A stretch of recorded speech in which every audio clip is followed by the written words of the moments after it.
How's it going, YouTubers? mdoepker or Skilly416 here, bringing you guys a battle from Access GBA.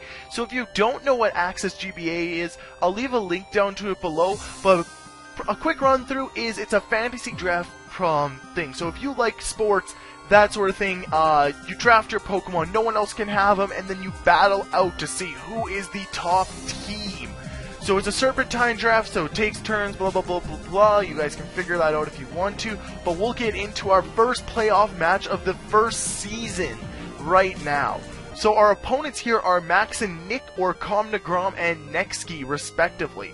Commentating, or Max here, is bringing the Excelgor, the Empoleon, Hydreigon, Garchomp, Tyranitar, and Metagross. That is a Mega Garchomp, we all know it, that is what he drafted. Nick is bringing the Slowbro, Aggron, Alakazam, Aegislash, or Aegislash, I don't know which one you guys prefer, Magnezone, as well as Rotom Heat. So his Aggron is his Mega on his team there. Like I said, we know that beforehand. Overall, Nick has a much more balanced team, in my opinion, whereas Max has a much more traditional much more sand-oriented team. Most of his team, he has two steel types, one rock type, one ground type, two dragons, so there is some common weaknesses, and we'll just have to see what happens in this battle. I'm giving you guys live commentary, so I'm not positive what is going to happen in this battle, as you guys are not sure. So we'll just get right into it right now, right here. Let's do this.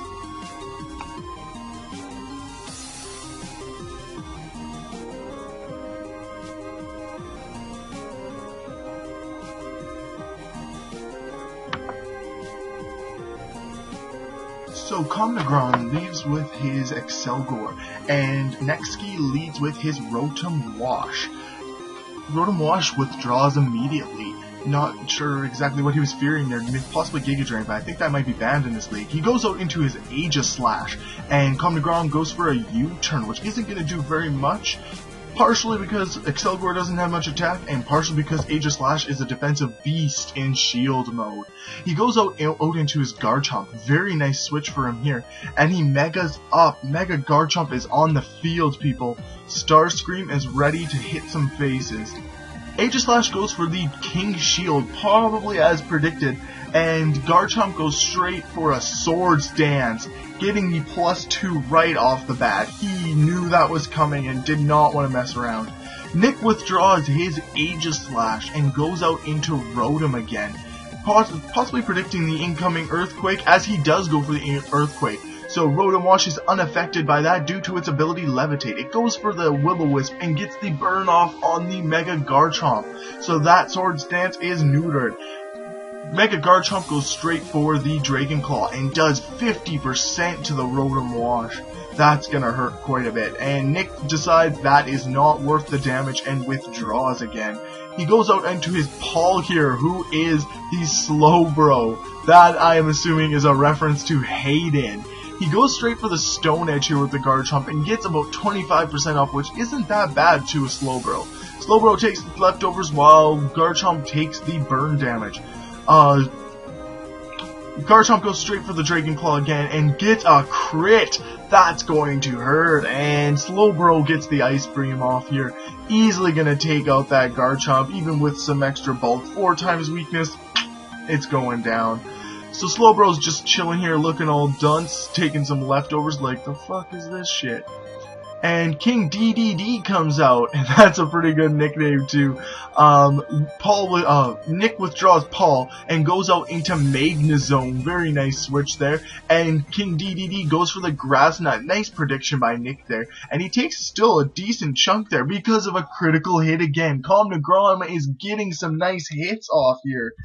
So we're still sitting at 6-5. Oh no, sorry. It takes Thunderbolt and the Empoleon goes down, so we are to 6-4 at this point. Commentating brings out the T-Tar to set up the Sandstream. So now we are in the middle of a sandstorm, but even though Magnezone is not going to be affected by that, he switches out into Rotom. Shiny Rotom, very nice there. Looks like a hot oven there. Oh, that is shiny. That is Rotom Heat. My apologies. Tyranitar misses the Will-O-Wisp, which is really nice, as it goes for the Crunch on the Rotom.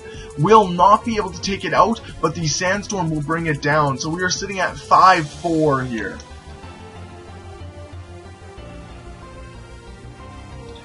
Nick goes back out into his Aegislash as Tyranitar switches out on the next turn here. And goes out into his Hydreigon.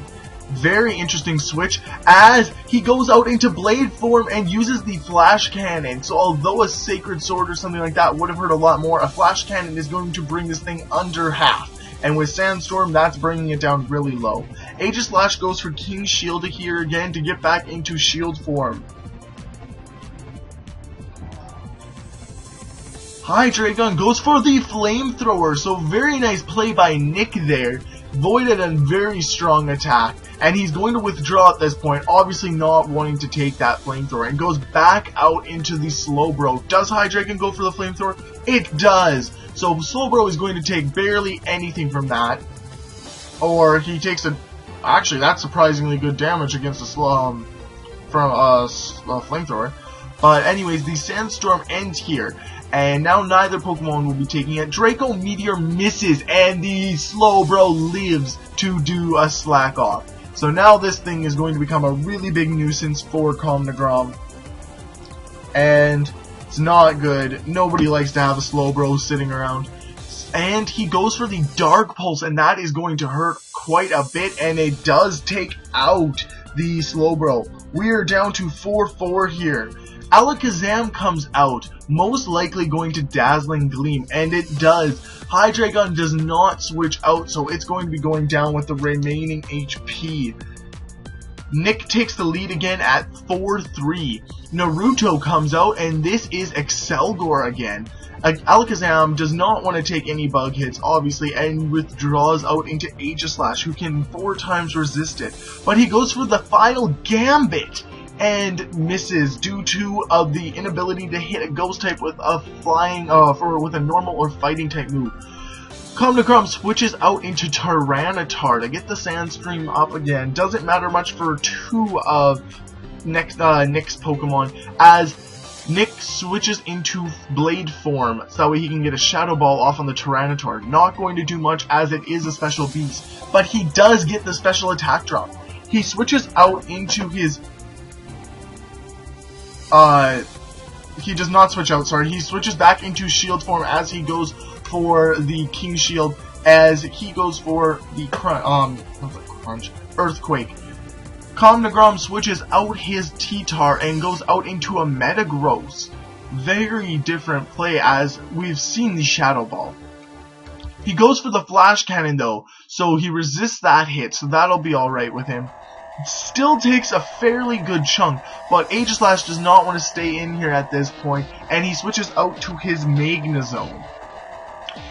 Hidden Power? What Hidden Power are we seeing here from the Metagross? It is a Hidden Power Fire! Very, very interesting, with Life Orb damage there. And now Magnezone is able to go for its own Hidden Power Fire to take out the Metagross. Metagross did not have any choice but to take that, most likely due to Magnezone's ability Magnet Pull, which keeps all Steel types from leaving the field. Tyranitar comes back out just in time, as the Sandstorm did just end, and now it's going to be going back up. Magnezone withdraws, obviously not wanting to take an EQ to the face, and he brings out his Alakazam. Interesting, he goes for the Crunch instead, and that is going to take out Alakazam, providing no Focus Sash, which it is holding, so Alakazam holds on with 1 HP, which is very, very nice for him, but his defense falls. Not a big deal due to his frail stats as it is. He goes for the Energy Ball, which isn't going to do a whole hell of a lot, and the Tyranitar goes for the Aerial Ace for the kill. That is a first, I do have to say. I didn't even know it. Tyranitar got Aerial Ace, so that's a thing. But Magnezone comes back out. Comnegrom goes for the Rock Slide. He is going to be able to take out the Magnezone. We are down to 2-2 here, I believe. Aggron comes out again, and this will be a Mega Aggron. And yes, it is going to mega up right now. So now that it has the filter ability, it's not going to take nearly as much damage from a possible EQ, as Tyranitar does go for the EQ. And it's going to do about 25%, and that just shows how much of a defensive monster Aggron is. But we see here, he's going for a Rock Polish. He is setting up. Tyranitar withdraws back out into the Excelgor. Excelgor probably can't take a heavy slam. We're gonna just watch and see. And no, he cannot. That HP went down fast. 2-1. Nick is taking the very convincing lead here. So he has the 3 steel types there, my apologies. And Tyranitar goes back to set up the Sandstorm again, which isn't going to make a difference to the rest of this battle other than the special defense boost. But Mega Aggron is going to get a heavy slam off on the Tyranitar, which is not able to take it out. But it's definitely a 2-hit KO from that range. An EQ from this will not be able to take it out, providing no crits, which it does not. And the heavy slam here is going to end the first game of the series. So we're just going to move right into the second one. So Nick is now leading the series 1-0 with a differential of 2-0. And we'll be right back with the next battle. As you can see, we're in the team preview for the second battle of these best of 3 series with Nick and Max, or Nekski and commentating respectively. I said the top and the bottom there weird, but hopefully you guys can keep up with that. So Max is once again bringing the Tyranitar, Hydreigon, and Garchomp, and he's bringing the 3 new Pokemon Stoutland, Doublade, and Chandelure. Nick is mixing up his team quite a bit more, only I guess about the same amount as Max, bringing the Aegislash, Aggron, and Alakazam again, and bringing Chestnut, Azumarill, and Infernape as the newcomers. Once again, I have not watched this battle beforehand, so this is what I see coming into this battle. If Stoutland is able to get that Sandstorm up and able to get in there with a couple of turns left, he will be able to do a good amount of work to his team, providing the Aggron is still not there. Aegislash is a bit more of a problem. It could be, I'm not sure. Other than that, Nick once again has a very good team, as that Azumarill is a big threat to Nick. Or, sorry, reverse that, to commentating, as he has the 2 Dragons and the Tyranitar, who are weak to its stabs. So let's just get right into this. We know the teams, we know the battles, and let's do this.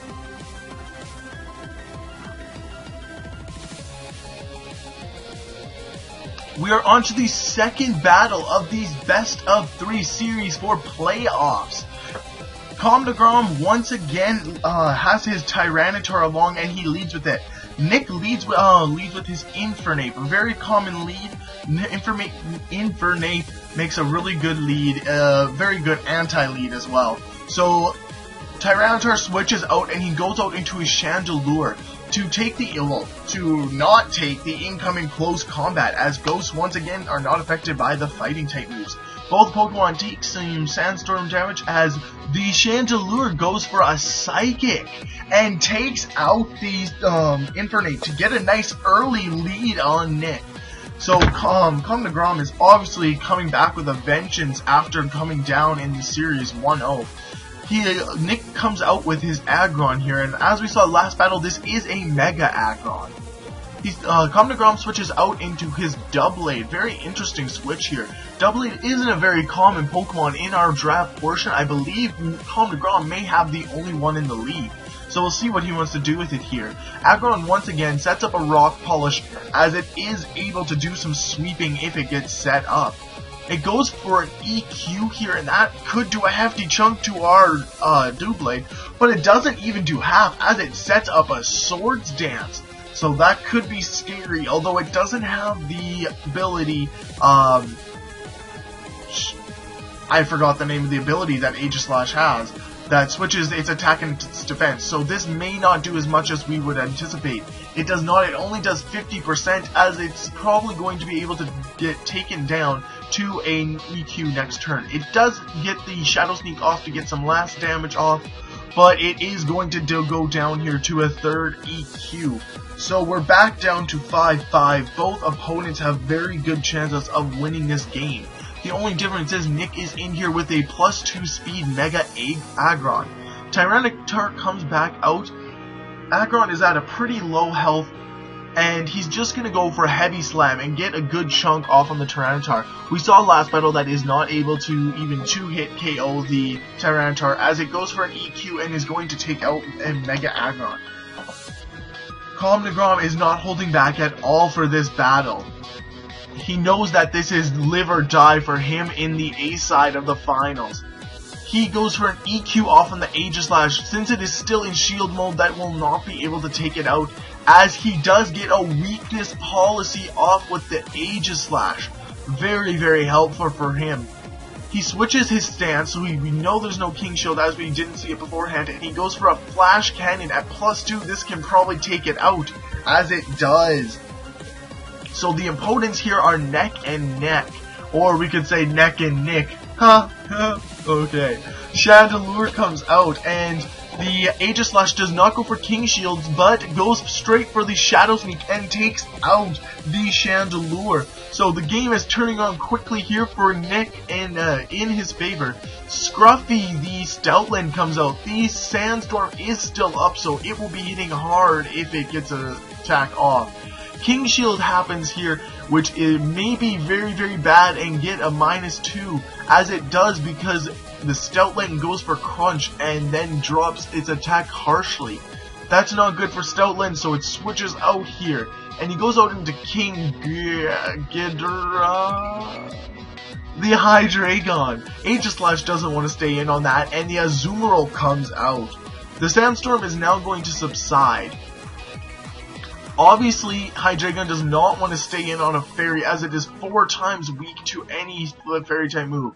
Stoutland comes out here and takes the incoming Play Rough, which is going to be able to take it out. We've dropped down to a differential of 4-2 here in Nick's favor. Garchomp comes out here, and I believe Commentating decided to run, as his last 2 were the Hydreigon and the Garchomp, who will both easily be able to be taken out by the Azumarill with a Play Rough. So we have our first coach and team moving on in the playoffs. So next week we will see Nick will be playing against, I believe it is Misplaced Sock, who was very strong in the regular season.